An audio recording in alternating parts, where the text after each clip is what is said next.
Hey squad, checking in with you out with the Revision Retrievers again. So I want to give a quick update at the beginning of this podcast, even though it's titled, I think I'm going to title it something about motivational quotes or something to do with motivation. I'll figure that out after this.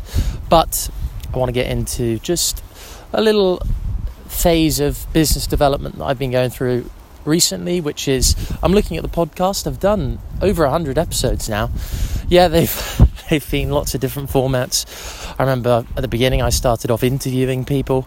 I really want to get those interviews done again, actually, because they were done about 2.5, almost 3 years ago now, which would be great to use as a reference point to another check-in where I go through, okay, with each of those people that I interviewed, who were people that I went to school with, people who I went to uni with, people who I just knew from life. I asked them about a range of questions on their job, on their experience of school, uni.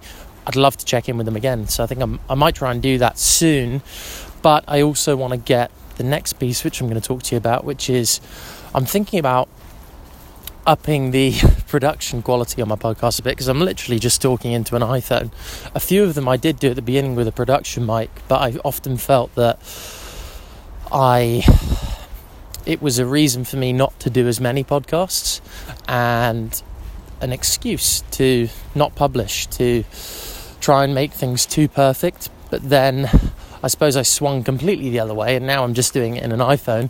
I'm literally walking through a field, uneven footing.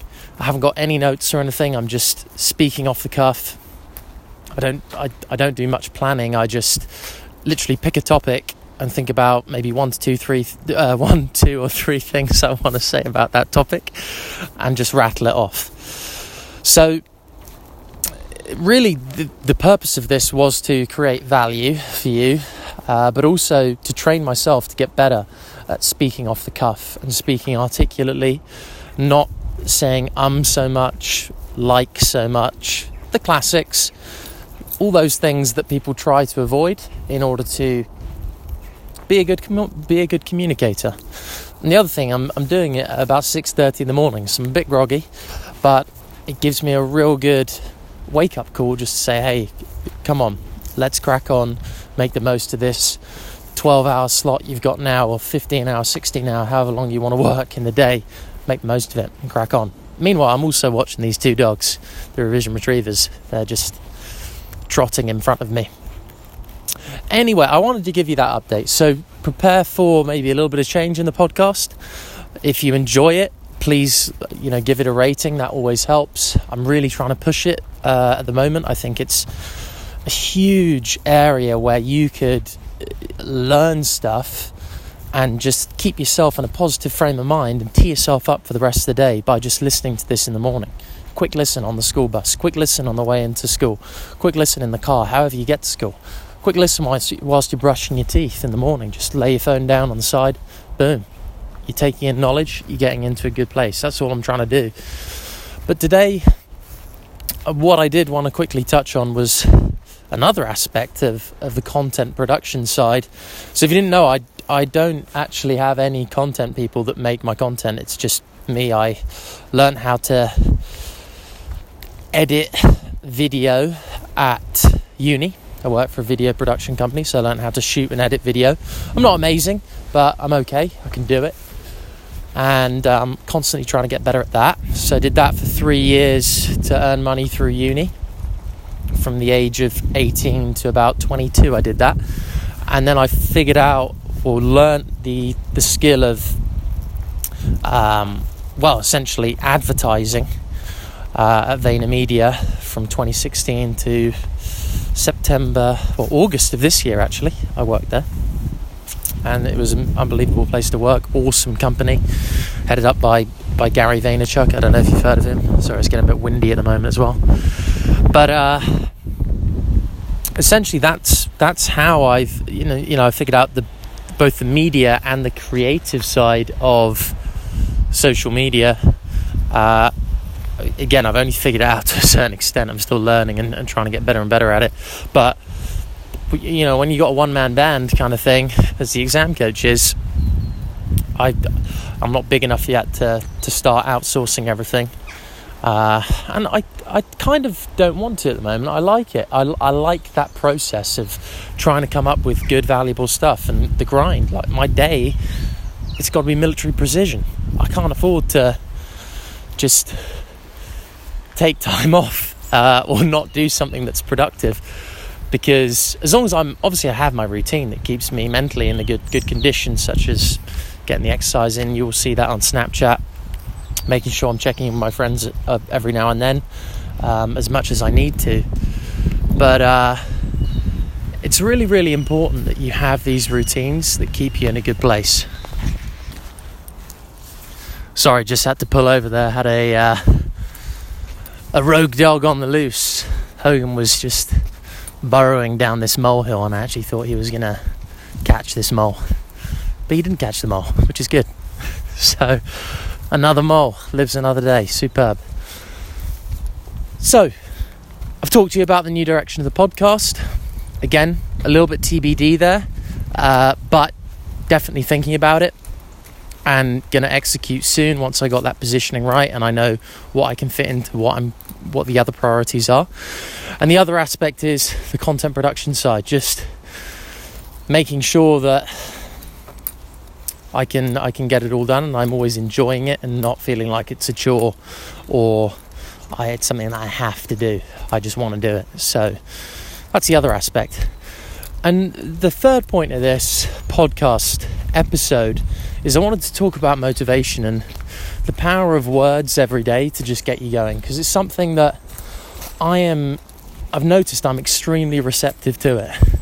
I surround myself on social media every day with positive people who say stuff in a meaningful way.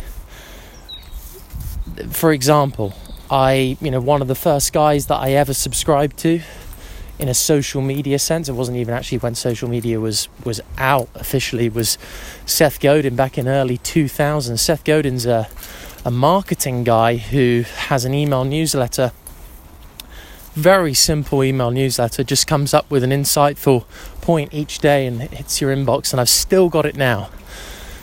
So pretty amazing actually that I've kept up with that, and it's just because it's good words. It gets me in a good mood, and it's useful. It's insightful, and there's other people who are just a bit more motivational, like my former boss Gary Vaynerchuk. Just some of the stuff he says and the way he says it, and the way it's repeated in different formats every day. It's just little nudges. I know the principles, but just to get that little motivational nudge of, okay, remember that, come on, let's refocus on that and get going that way and get some momentum up. There's other people that, if you think of any kind of semi-motivational person or any person who's just trying to add value through insight, experience, studying the subject well, and then providing you with actionable things you can do, not just kind of shouting down the camera and saying, you got to get up for today and stuff.